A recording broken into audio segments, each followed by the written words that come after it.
বন্ধুরা, আমি আন্তরিকভাবে ক্ষমা প্রার্থী এই ভিডিওতে একটি ভুল তথ্য দেওয়ার জন্য। এটি 1913 নয়, 1919 সালে কবিগুরু নাইট উপাধি ত্যাগ করেছিলেন। নমস্কার, সকলকে স্বাগত জানাই আমার গ্রাম কাঞ্চনগিরি ইউটিউব চ্যানেলের পক্ষ থেকে। আমি ধনঞ্জয়। ভিডিওটি ভালো লাগলে অবশ্যই লাইক, শেয়ার, কমেন্ট করবেন, আর সাথে অবশ্যই সাবস্ক্রাইব তো করবেন, আর ভিডিওটি সম্পূর্ণ দেখবেন। চিন্তনে, স্বপনে, শয়নে যখনই স্মরণ করি সেই কবি রবীন্দ্রনাথ ঠাকুর, বিশ্বকবি রবীন্দ্রনাথ ঠাকুর। আজকে কবির জন্মদিন, তাই কবিগুরুকে জানাই সশ্রদ্ধ প্রণাম। কবি আসলে এমন এক ব্যক্তি যার কোনো জীবনের প্রতিটি ক্ষেত্রেই তিনি আমাদের অঙ্গাঙ্গিকভাবে জড়িত আছে। এরকমই একটি দিনে বাংলার 25শে বৈশাখ তিনি জন্মগ্রহণ করেছিলেন জোড়াসাঁকো ঠাকুরবাড়ি পরিবারে। পিতা দেবেন্দ্রনাথ ঠাকুর, মাতা সারদা সুন্দরী। কে ভেবেছিলেন যে এই কবি একদিন বিশ্বের কবি হয়ে উঠবেন?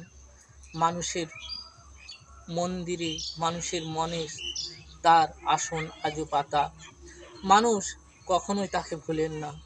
সমগ্র ভারতবাসী নয়, এমনকি সারা বিশ্ববাসীও কবিকে স্মরণ করে। আজও ভারতের জাতীয় সঙ্গীত এবং বাংলাদেশের জাতীয় সঙ্গীত কবিগুরুরই লেখা। তিনি মাত্র 8 বছর বয়স থেকেই কবিতা লেখা শুরু করেছিলেন।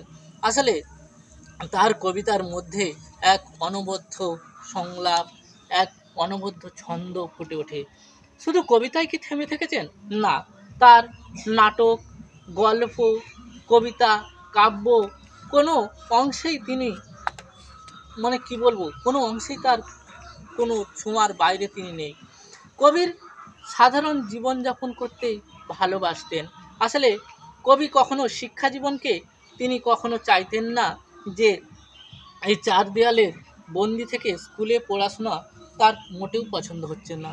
এই কারণে তিনি 4টি বিদ্যালয়ে ভর্তি হওয়ার পরও তিনি বাড়িতেই শিক্ষা গ্রহণ করেছিলেন। এরপর তিনি তার পিতার সঙ্গে বিভিন্ন জায়গায় ভ্রমণে বেরিয়ে পড়েন।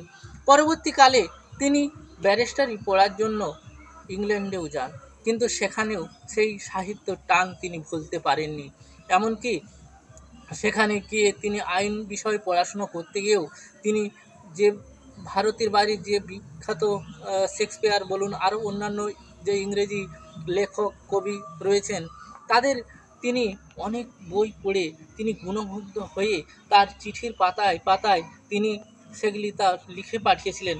তা অনেক পত্রিকাতে প্রকাশিত হয়েছে এবং তার যে গল্পগুচ্ছ থেকেও এক অনবদ্য জীবন কাহিনী ফুটে তুলেছে।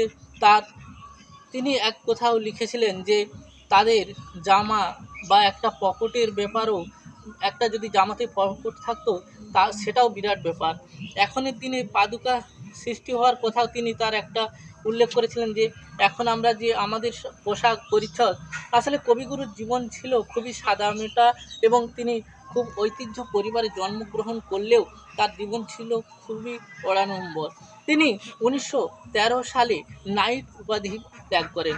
এমনকি তার সেকালে সাহিত্যের জন্য তিনি নোবেল পেয়েছিলেন তার বিখ্যাত গীতাঞ্জলির জন্য। আসলে কবি এমনই এক আমাদের কাছে মুহূর্তময়, তার কথা আমরা কখনো ভুলতে পারি না।